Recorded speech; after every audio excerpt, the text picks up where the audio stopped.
sempre uma alegria estar com você. Nós hoje estamos começando a lição de número 7 e desta vez vamos trabalhar com os ensinos de Jesus e o grande conflito. E o tema, o próprio título já diz, os ensinos de Jesus que nos levam a escolher e obedecer à vontade de Deus em meio ao grande conflito. Esse é o tema que norteia, que organiza a lição desta semana.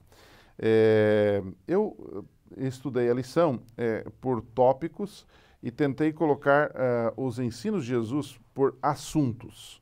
O primeiro assunto, que poderá aparecer na sua tela, é o ensino sobre descanso.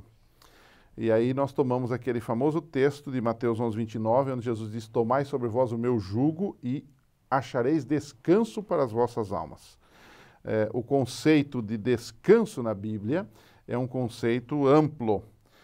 Deus descansou, alegrando-se com a sua criação, não porque ele estivesse cansado. A ideia de descanso não é simplesmente parar, mas é alegrar-se com obras boas, é alegrar-se com o que Deus faz na nossa vida.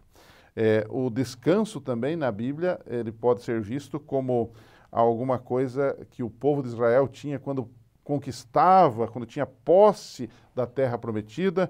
Josué 1:13, por exemplo, fala do povo entrou no descanso de Deus, ou seja, no descanso que Deus proporcionou para eles, porque Deus lutou para que eles chegassem lá. Não é?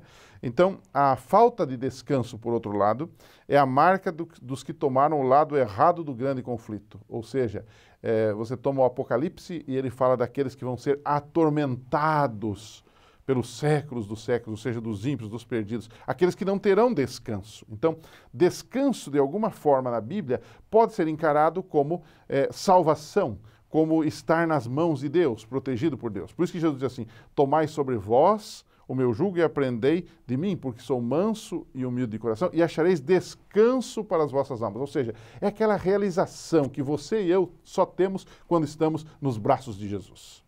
Então, o primeiro ensino é esse: procure buscar o descanso de Deus, não apenas o descanso humano.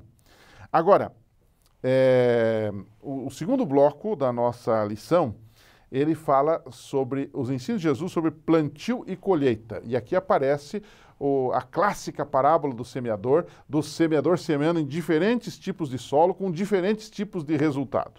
E o que isso significa? Não é? Significa várias coisas, mas uma delas é que nem sempre no grande conflito entre o bem e o mal, quando nós pregamos a palavra de Deus, as reações das pessoas, elas nem sempre são do jeito que a gente quer. Elas são diferentes, são diferenciadas. Nem todos reagem da mesma maneira ao Evangelho. Nem sempre o que é plantado também vem a frutificar naquele momento. Pode vir mais tarde ou pode nem vir. Por quê? Porque as pessoas têm reações diferentes. Ele pode vir, mas no formato, por exemplo, de rejeição ao Evangelho. Não é? Um próximo bloco, então, nós já vimos descanso, depois plantio e colheita, que é o bloco número 2. O bloco número 3 é alguns ensinos de Jesus sobre onde edificar a vida. E aí aparece aquela famosa parábola da comparação entre duas casas, uma construída sobre a rocha e a outra construída sobre a areia. Ambas sofreram a ação do tempo, ventos, chuva, tempestade, mas, logicamente, a que estava construída sobre a rocha, ela subsistiu, ela sobreviveu, ela não caiu. Isso é um exemplo da nossa vida. Quando ela está alicerçada na rocha que é Jesus, nós vamos sobreviver ao grande conflito entre o bem e o mal e vamos estar entre os salvos. Quando ela está sobre a areia, que são as coisas desse mundo, as coisas movediças desse mundo, as opiniões humanas, o orgulho humano, a fama humana, as coisas deste mundo, nós, de fato, temos uma destruição aqui. E um ponto importante, que talvez não esteja na lição dessa semana, mas seria bom explorar nessa história entre as duas casas aqui, é que é muito importante a gente pensar. Não há aqui na parábola que Jesus contou a opção de edificar ou não edificar, construir ou não construir. Você percebeu isso? Ambos construíram casas. Isso quer dizer, você não pode dizer, bom, eu não vou construir nada, portanto não tenho compromisso, isso não é comigo.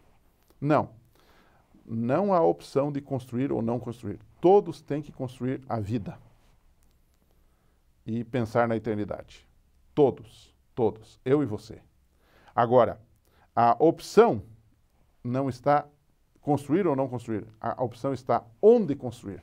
Sobre a areia movediça ou sobre a rocha, que é Jesus. É uma escolha que temos que fazer.